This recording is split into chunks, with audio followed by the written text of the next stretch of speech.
गृहस्थी विकारी होते हैं या सन्यासी विकारी होते हैं? गृहस्थी विकारी होते हैं। तो गृहस्थियों में जो अव्वल नंबर पक्का गृहस्थी है, जिसके मंदिर में यादगारी दिखाई जाती है कि वो दूरवाद खुशवाद का पाठ बजाने वाला नहीं है, क्या क्या कीचड़ में रहता है, कीचड़ जैसे अंगों के बीच में भी रहता है, लेकिन मनोबुद्धि कमल फूल के समान निर्लिप्त रहती है। तो ऐसा कमल फूल समान जीवन बिताने वाला वही भगवान की प्रत्यक्षता करेगा या देवता प्रत्यक्षता करेगा विष्णु जैसा, या कोई सन्यासी प्रत्यक्षता करेगा? कौन करेगा? अरे तीन मूर्तियों में से कौन सा देवता है जो भगवान को प्रत्यक्ष करेगा?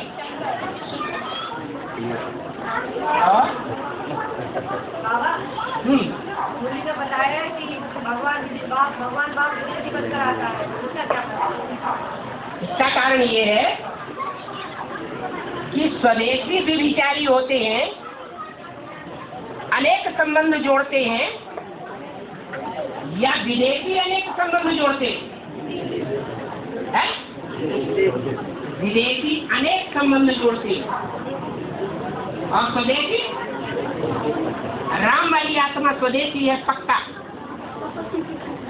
और एक जीवन में एक ही स्त्री के साथ संबंध जोड़ने वाला है, इसलिए मर्यादा पुरुषोत्तम का गायन है।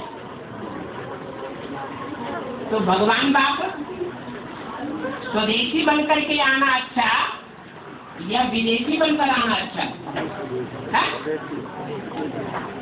ये कह रहे हैं स्वदेशी बनकर आना अच्छा। अगर स्वदेशी बनकर के आएगा तो 500 करोड़ का उद्धार करेगा क्या? नहीं करेगा ना। तो विदेशियों का उद्धार नहीं करना होना है, सारे विश्व का उद्धार नहीं होना है, उसको विश्व पिता नहीं बनना है?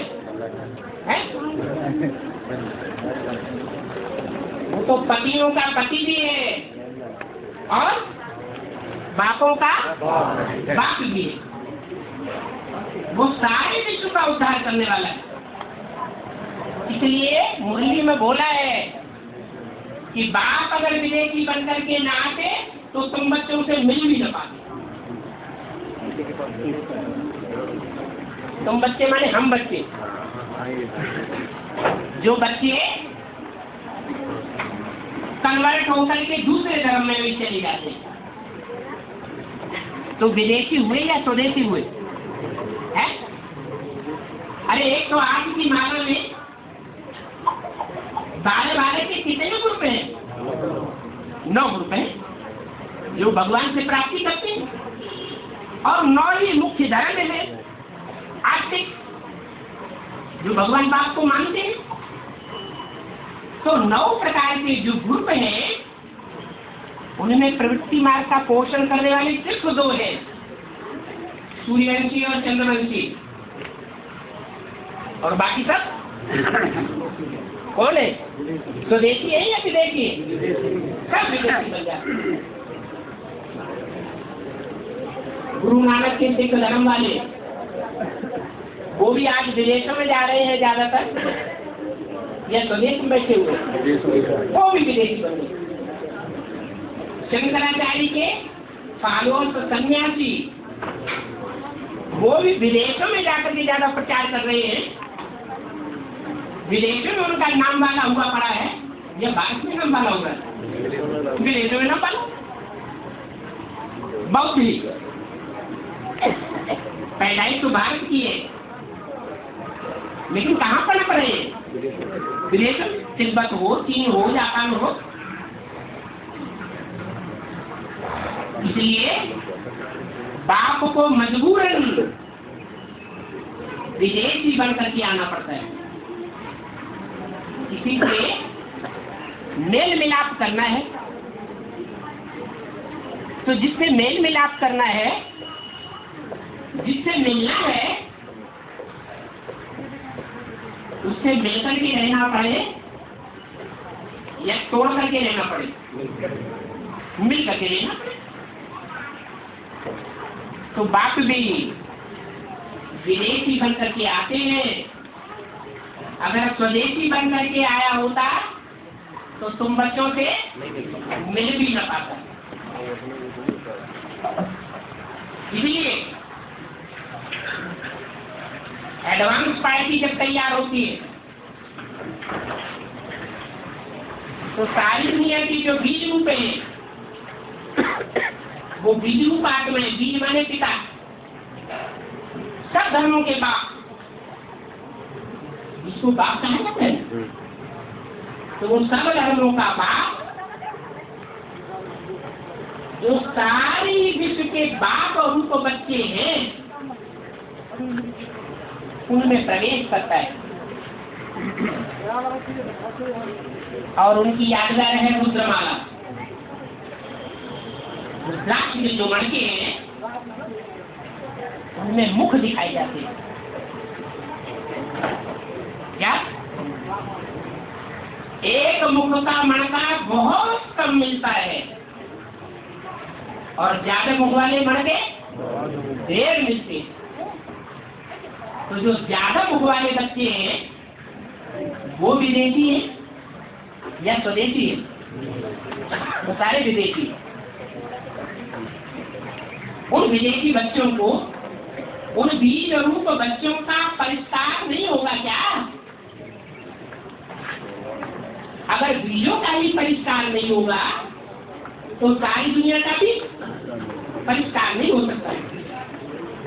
इसलिए भगवान बाप आकर के रुद्रमाला के जो बीज रूप मणके हैं उनके संसर्ग, संपर्क और संबंध में आता है।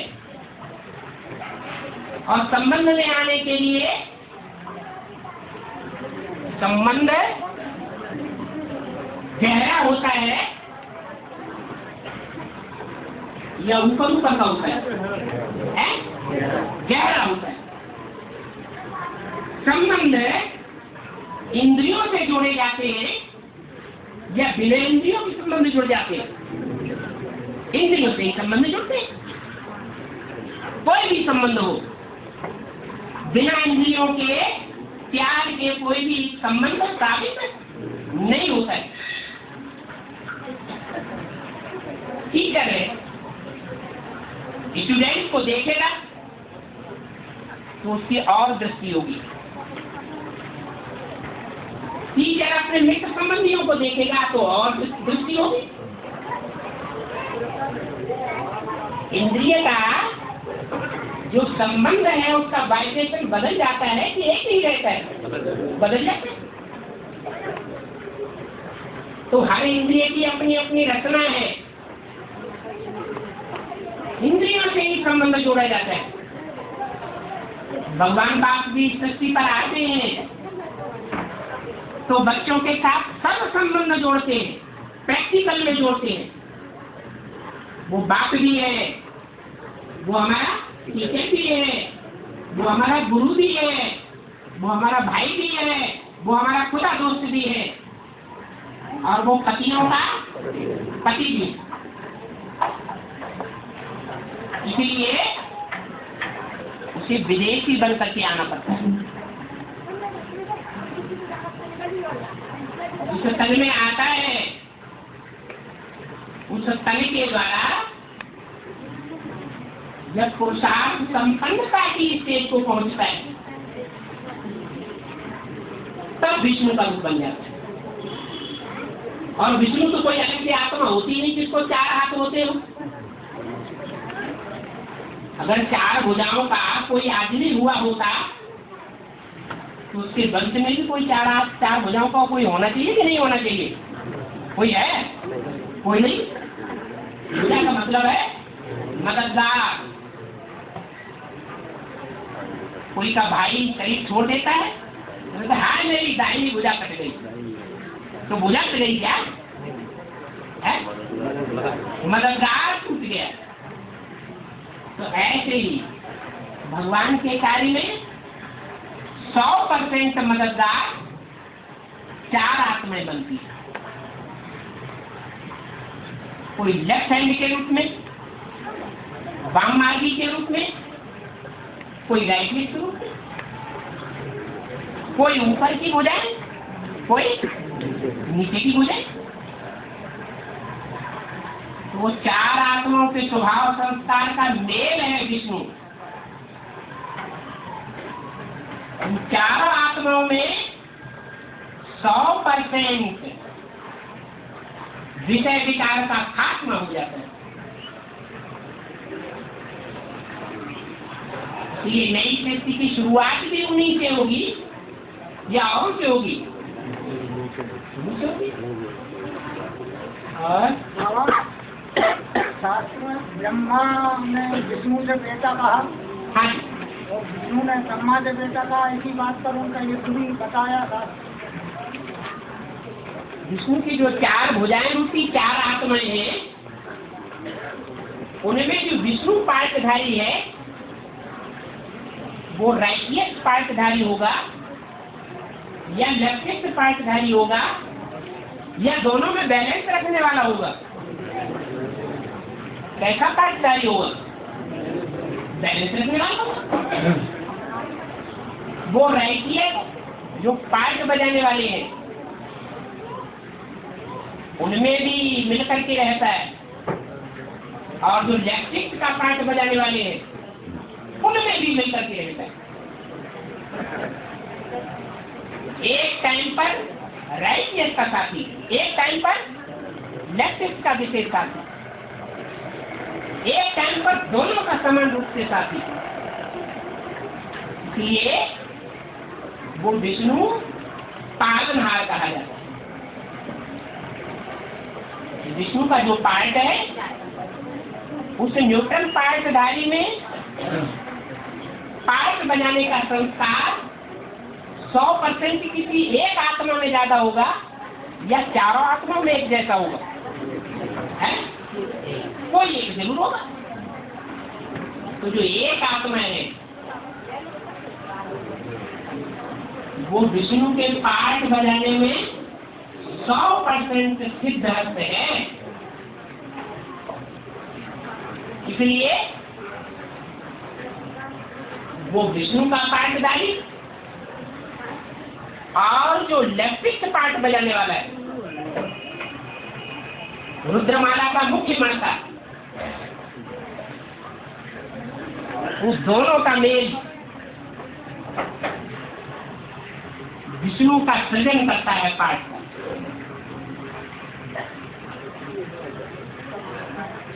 रुद्रमाला के जो मणके हैं वो जन्म जन्मांतर के राजाएं बनते हैं, और जो विष्णुमाला के मणके हैं वो जन्म जन्मांतर के रानियां बनती है। ज्यादा पाप राजा बनने वालों ने किया है हिस्ट्री में या रानियों ने किया है? राजाओं ने बड़े बड़े पाप किए हैं। ज्यादा पवित्रता की धारणा राजाओं ने की है या भारत की रानियों ने की है? रानियों ने पवित्रता की धारणा की है।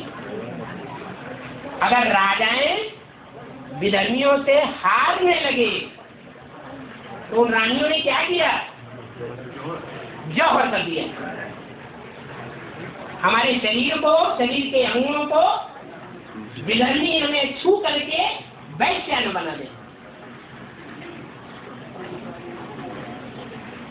तो विष्णु के पार्टधारी सहयोगी आत्माएं हैं जिन्होंने जन्म जन्मांतर रानी का पवित्रता का पाठ बजाया। वो अभी भी शूटिंग पीरियड में पवित्रता का पाठ बजाए रही है। जो जन्म जन्मांतर की पवित्र आत्माएं हैं उनको ज्यादा ज्ञान लेने की जरूरत है, ज्ञान जल से स्नान करने की जरूरत है, या जो जन्म जन्मांतर के अपवित्र राजाएं हैं, राजाओं की आत्माएं हैं, उनको ज्ञान जल से ज्यादा स्नान करने की जल की जरूरत है। तो राजाओं को ज्यादा जरूरत है। इसलिए वो रुद्रमाला के मण के पहले ज्ञान में आ जाते हैं। लेकिन है जन्म जन्मांतर के कुटैल।